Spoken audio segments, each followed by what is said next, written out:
Welcome to Saturday Night at the Movies. I'm your host, Glenn Holland. Tonight's motion picture is the 1954 musical remake of A Star is Born, directed by George Cukor for Warner Brothers. The film stars Judy Garland and James Mason, with Jack Carson, Charles Bickford, and Tommy Noonan. The screenplay was by playwright Moss Hart, who adapted the Oscar-nominated script for the 1937 film version written by William A. Wellman, Robert Carson, Dorothy Parker, and Alan Campbell. The story begins with an all-star motion picture benefit at the Shrine Auditorium in Los Angeles. Matinee idol Norman Maine is slated to appear, but studio publicist Matt Libby is worried Maine is off on one of his frequent drunken benders. The show includes a musical number featuring Esther Blodgett, who is a singer with a well-known orchestra. An inebriated Norman Maine finally shows and causes havoc backstage before blundering into the middle of the musical number.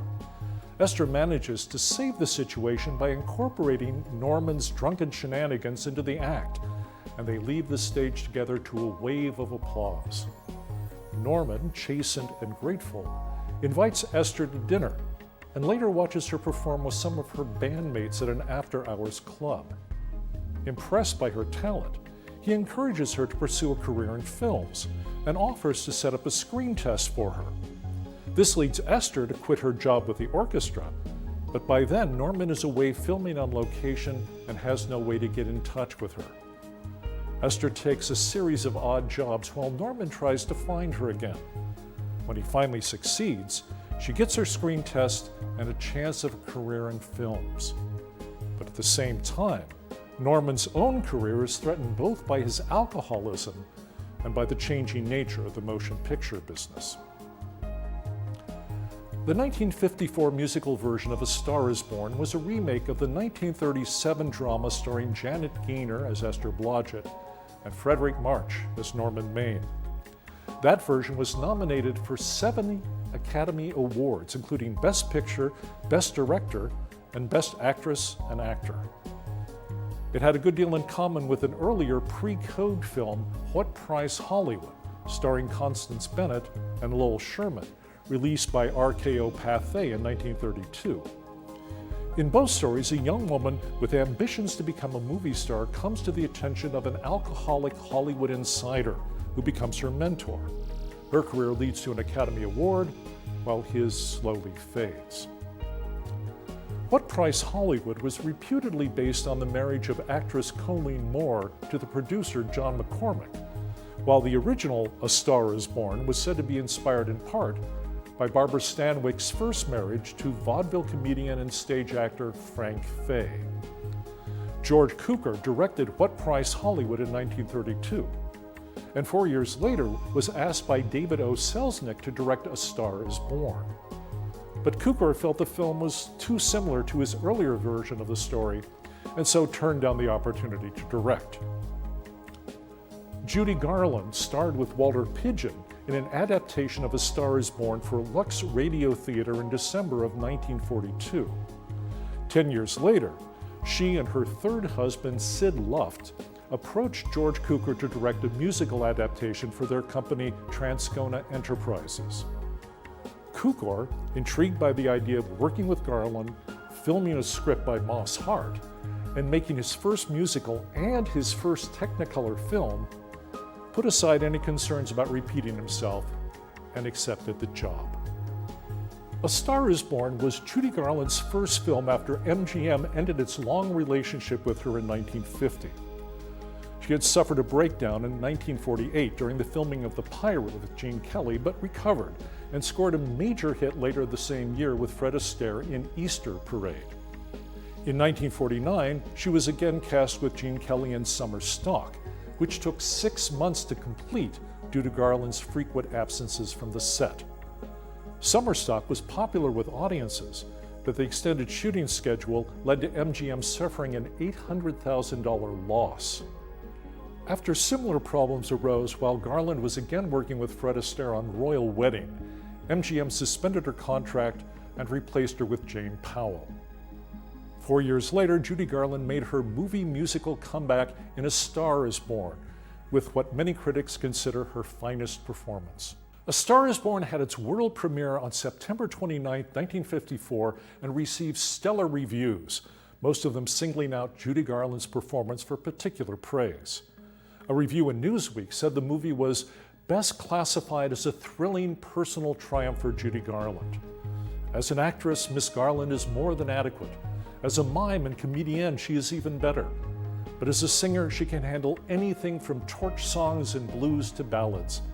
In more ways than one, the picture is hers. But there were problems from the beginning of the movie's theatrical run.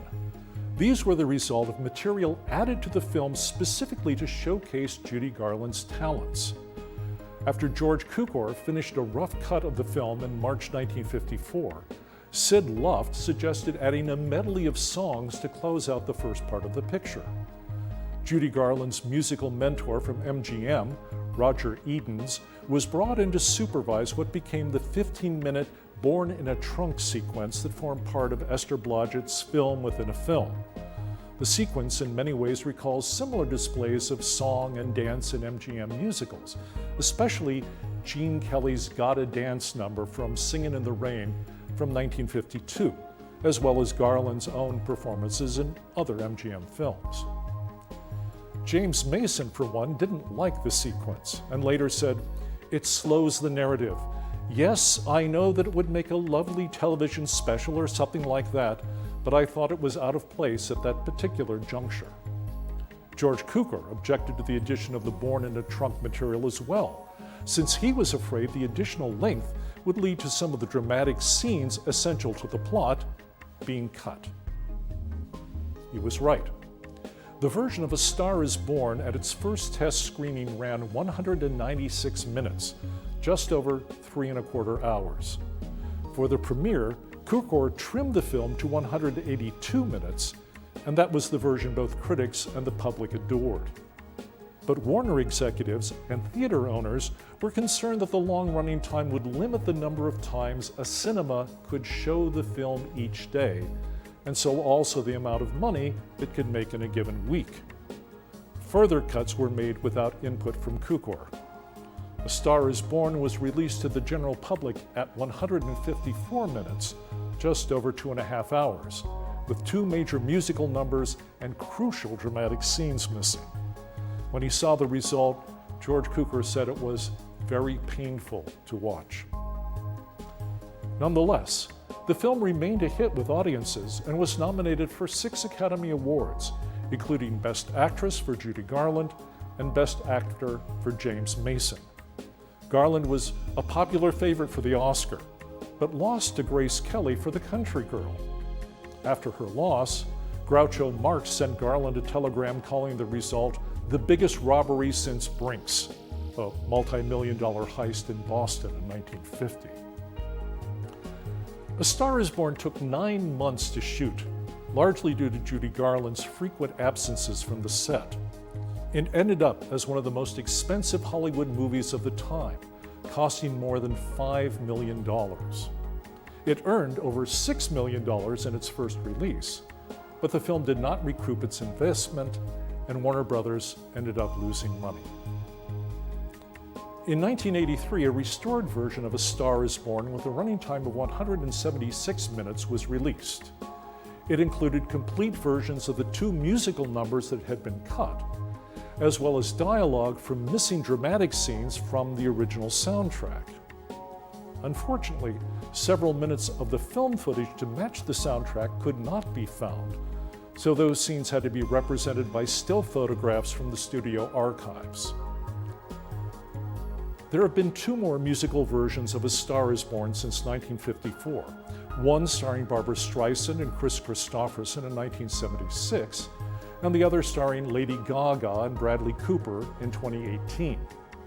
Both of these versions are about musicians, so this quintessential Hollywood story no longer has anything to do with the movies at all.